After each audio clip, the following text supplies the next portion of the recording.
नमस्ते दोस्तों। मेरा नाम प्रकृति और आज मैं आपको कक्षा 12 पाठ 6 अवकलज के अनुप्रयोग का भाग 5 पढ़ाऊंगी। तो अब तक हम कुछ पढ़ते आए थे। हमने अवकलज के अनुप्रयोग के बारे में पहले पढ़ा। उसके बाद हमने उसके जो राशियां होती हैं उनके परिवर्तन का दर पढ़ा। और हमने जो फलन होते हैं अलग अलग प्रकार के वो पढ़े। तो आज हम पढ़ेंगे कि उच्चतम और निम्नतम क्या होता है और उसके कुछ उदाहरण। उच्चतम और निम्नतम। तो सबसे पहले मैं आपसे एक पूछना चाहूंगी कि संतरों के वृक्ष के एक बाग से होने वाला लाभ फलन पी एक्स बराबर ए एक्स जमा बी एक्स स्क्वायर द्वारा प्रदत्त है, जहां ए बी अचर हैं और x प्रति एकड़ में संतरे के वृक्षों की संख्या है। तो प्रति एकड़ कितने वृक्ष अधिकतम लाभ देंगे? तो यह आपसे पूछ रहा है कि आपको एक फलन मिलता है, एक फलन दिया गया है जिससे कि आप कहीं किसी एक वृक्ष संतरों के वृक्षों के एक बाग में होने वाले लाभ से प्रदत्त यह फलन है।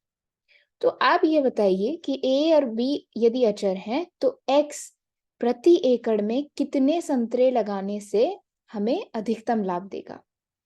तो इस प्रकार के कई प्रश्न हमारी रोजमर्रा की जिंदगी में हम देखते हैं कि हम कितनी लागत लगाएं कि हमें अधिक से अधिक लाभ मिले। हम कितना पढ़ें कि हमारे अधिक से अधिक एग्जाम जो हमारे होती हैं, जो परीक्षाएं होती हैं, उसमें हमारे अधिक से अधिक अंक आए। तो इस प्रकार के कुछ प्रश्न होते हैं जो हम चाहते हैं कि हमें पता चले। तो इसका जो हम निकालते हैं, जो इससे इस तरीके के प्रश्नों को हम अवकलन का उपयोग करके इन्हें निकालते हैं, इनका माप निकालते हैं। तो आइए देखते हैं सबसे पहले कि मान लीजिए एक अंतराल I में एक फलन f परिभाषित है। अंतराल आपको पता है इंटरवल होता है, उसमें हमें एक फलन दिया गया है। तब f का उच्चतम मान I में होता है यदि I में एक बिंदु C का अस्तित्व I में होगा, क्योंकि जो x है हमारा वह I के अंदर होगा, अंतराल के अंदर होगा। तो यदि I में एक बिंदु C का अस्तित्व इस प्रकार है कि FC सभी fx से बड़ा है, जो कि x जो है जो सभी I में होते हैं। तो वह आपसे क्या कहना चाह रहा है कि कोई बिंदु C इस प्रकार है कि उसका मान बाकी सभी बिंदुओं के मान से बड़ा है। एक बच्चा है, वह अपनी कक्षा में सबसे ऊंचा है।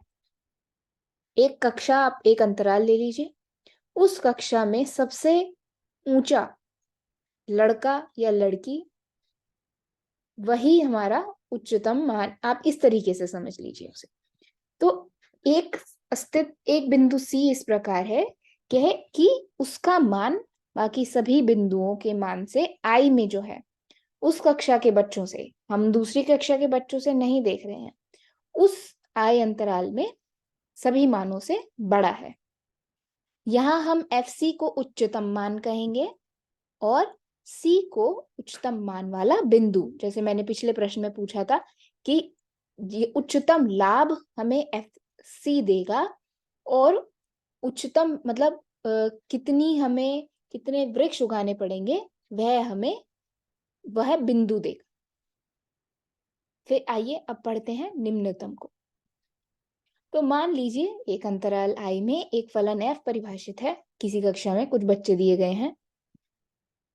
तो f का निम्नतम मान I में होता है यदि I में एक बिंदु C का अस्तित्व इस प्रकार है कि आप सोच ही सकते होंगे कि उस बिंदु पर f का माप बाकी सभी x मापों से छोटा है। यानी आपको एक I में अंतराल में यहाँ पर हमें एक बिंदु दिया गया है, ठीक है।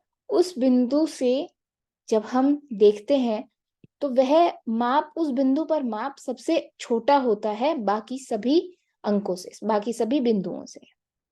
तो आपकी किसी एक कक्षा में कुछ बच्चे दिए गए हैं, उन बच्चों में सबसे छोटी लंबाई वाला बच्चा हमारा निम्नतम होता है। तो इस प्रकार से आप जो जानिए, इस प्रकार से आप सोचिए तो आपको शायद समझ आए। परंतु वह अंतराल सिर्फ उस अंतराल में ही देख रहे हैं हम। अब यहाँ पर FC जो होगा वो हमारा निम्नतम मान होगा, और हमारा C निम्नतम मान वाला बिंदु होगा। अब मान लीजिए एक अंतराल में एक फलन f परिभाषित है, यह कोई है फलन में परिभाषित है। I में f एक चरम मान क्या है? एक एक्सट्रीम वैल्यू। अब वह निम्नतम भी हो सकती है या उच्चतम भी हो सकती है। एक्सट्रीम का मतलब होता है कि या तो बिल्कुल ही कम या बिल्कुल ही ज्यादा।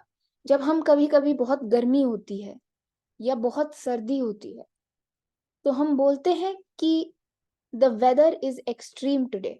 आज बेहद या तो गर्मी है या बेहद सर्दी है, हमारा मौसम बहुत ही मतलब अलग ही तरीके से अपना अलग ही रूप दिखा रहा है।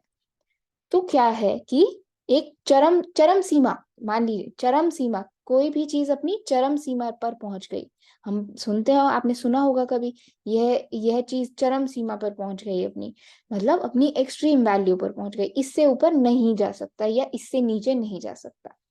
तो I में f एक चरम मान यानी एक्सट्रीम वैल्यू रखने वाला फलन कहलाता है यदि I में एक ऐसे बिंदु C का अस्तित्व इस प्रकार है कि FC f का या तो उच्चतम मान या अथवा निम्नतम मान है। समझ गए? या तो हमारा जो f है उस अंतराल में या तो C पर या तो उच्चतम मान देगा या निम्नतम मान देगा।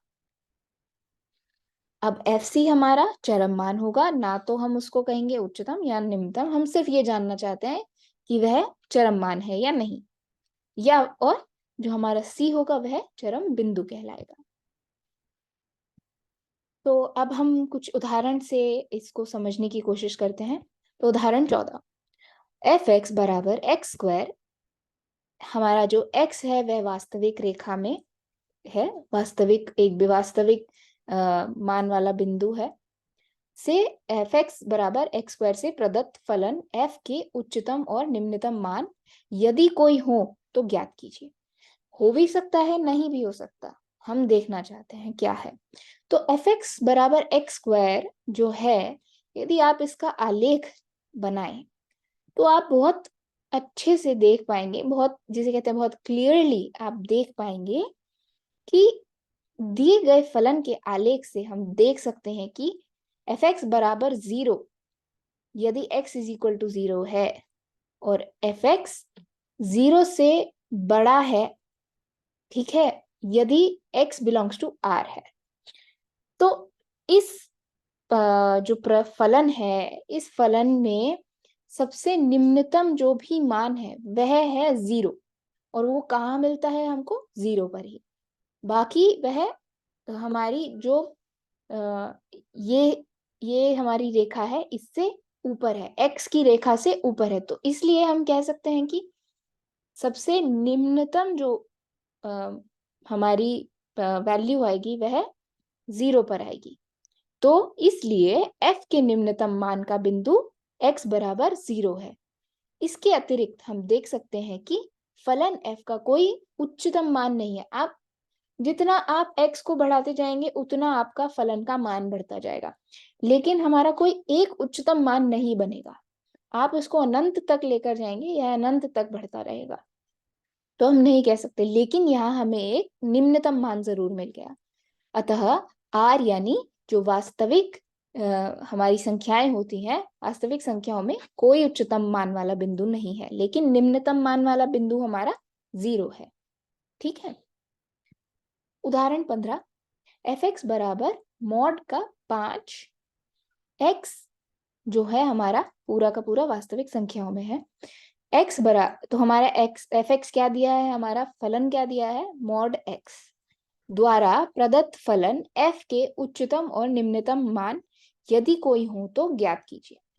अब इसका जो आलेख बनता है वह कुछ इस प्रकार का बनता है। आप क्या करेंगे इनको बनाने के लिए, इन आलेख को बनाने के लिए, प्रति x पर आप 1 2 3 लेते जाएं, -1 -2 -3 लेते जाएं और उस पे जो मान आता है फलन का वह लिखते जाएं। तो क्योंकि ये कुछ इस प्रकार से काम करता है कि यह फलन इस प्रकार से काम करता है कि 1 को वो 1 ही रहने देगा और -1 को वह 1 बना देगा। तो दिए गए फलन के आलेख से हम देख सकते हैं कि f(x) 0 से बड़ा है सभी x बिलोंग्स टू r के लिए, यानी x जो r में है उन सभी के लिए f(x) 0 से बड़ा है। लेकिन f(x) इज इक्वल टू 0 है, f(x) बराबर 0 है यदि x 0 है। तो इसलिए f के निम्नतम मान का बिंदु x बराबर 0 है। तो हमारा निम्नतम मान का बिंदु क्या है? 0। इसके अतिरिक्त हम देख सकते हैं कि फलन f का कोई उच्चतम मान नहीं है। इसी जैसे हमने पिछले प्रश्न में पढ़ा कि आप कितना ही x को बढ़ाते जाएं हमारा f(x) भी उतना ही बढ़ता रहेगा, लेकिन निम्नतम मान हमारा 0 का 0 ही रहेगा।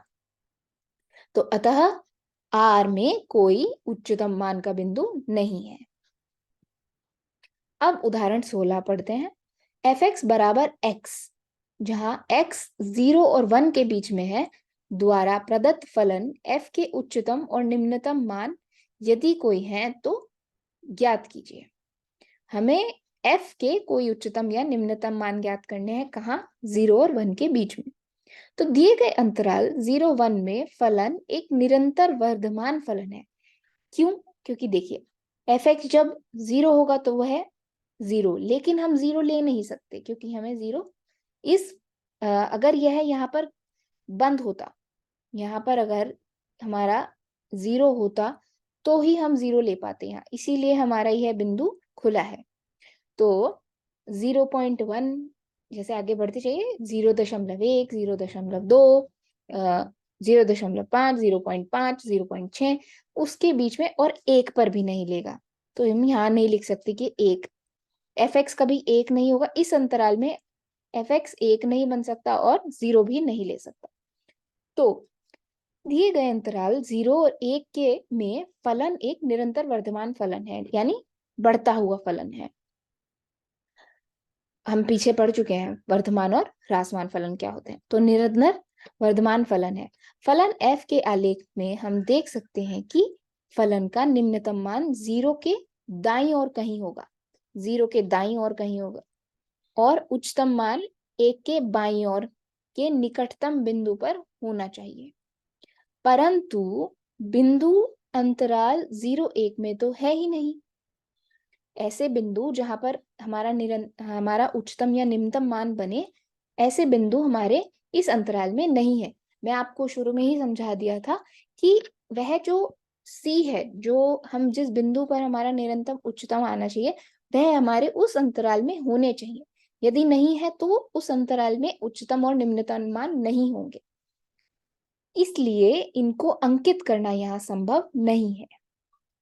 तो यदि 0 का निकटतम बिंदु x0 यानी x0 हो, तो आप x0 बटा 2 जो कि x0 से छोटा है, हम ऐसा एक बिंदु ला सकते हैं। के लिए आपका निकटतम बिंदु, अगर अब यहाँ यदि किसी नंबर 1 के लिए हमारा निकटतम बिंदु x1 हो, तो सभी x1 जो 0 और 1 के बीच में है उसके लिए हम एक और ऐसा बिंदु ढूंढ सकते हैं जो x1 जमा 1/2 से बड़ा है, जो बड़ा है जो x1 से। तो ये क्या कहना चाह रहा है कि यदि आप कोई भी पॉइंट x0 या x1 लेते हैं जो कि x0 है, हम फिर भी एक ऐसा बिंदु ढूंढ सकते हैं जो x0 से छोटा है, उसी अंतराल में x0 से छोटा है। हम तो ये कह रहे थे कि हमारा सबसे छोटा बिंदु होना चाहिए, सबसे छोटा मान होना चाहिए, लेकिन हम तो, और अब मैं आपको यहाँ हमारा फलन आप देखिए, हमारे फलन का जो वैल्यू है, फलन का माप है, वह उस बिंदु के जितना ही है। तो इसीलिए मैं आपको कह पा रही हूँ कि यदि कोई आप बिंदु x नॉट ढूंढते हैं तो हम उससे एक और छोटा बिंदु x नॉट बटा 2 ढूंढ सकते हैं उसी फलन में। तो हम सबसे निम्नतम बिंदु नहीं ढूंढ पा रहे। इसी प्रकार यदि आप कोई और बिंदु x1 ढूंढते हैं तो मैं आपको एक और ऐसा बिंदु दे सकती हूँ जो x1 से बड़ा हो उसी अंतराल में। तो इसलिए हम उस अंतराल में दिए गए फलन का अंतराल में ना तो कोई उच्चतम मान है और ना ही कोई निम्नतम मान है। लेकिन यदि इस उदाहरण में हम f के प्रांत में 0 और 1 को सम्मिलित कर देते हैं तो प्रांत को 0 1 कर दिया जाए तो हमें फलन का निम्नतम मान 0 और उच्चतम मान 1 पर मिलेगा। अब आप ध्यान दें कि प्रत्येक एकदिष्ट फलन यानी कोई भी मोनोटोनिक फंक्शन जो अंतराल में या तो वर्धमान हो या ह्रासमान हो अपने परिभाषित प्रांत के अंतीय बिंदु पर उच्चतम और निम्नतम ग्रहण करता है। ये कहना चाहता है कि यदि किसी अंतराल में आपका एक निरंतर बढ़ता हुआ फंक्शन या तो वह निरंतर बढ़ रहा है या निरंतर घट रहा है, अपने किसी भी अंतीय बिंदु यानी अपने एक्सट्रीम बिंदुओं पर उच्चतम और निम्नतम मान ग्रहण करता है। सर्वत्र अंतराल पर प्रत्येक संतत फलन के उच्चतम और निम्नतम मान होते हैं। यह बात आप ध्यान रखिएगा, आपको आगे प्रश्नों को हल करने में मदद मिलेगी। तो आज हमने पढ़ा परिभाषा 3 उच्चतम और निम्नतम क्या होता है। फिर हमने कुछ उदाहरण 14, 15 व 16 पढ़े। आगे हम पढ़ेंगे परिभाषा 4 स्थानीय उच्चतम व स्थानीय निम्नतम मान। फिर हम पढ़ेंगे प्रथम अवकलज परीक्षण और फिर उदाहरण नंबर 17 और 18। तो आज के लिए इतना ही। धन्यवाद।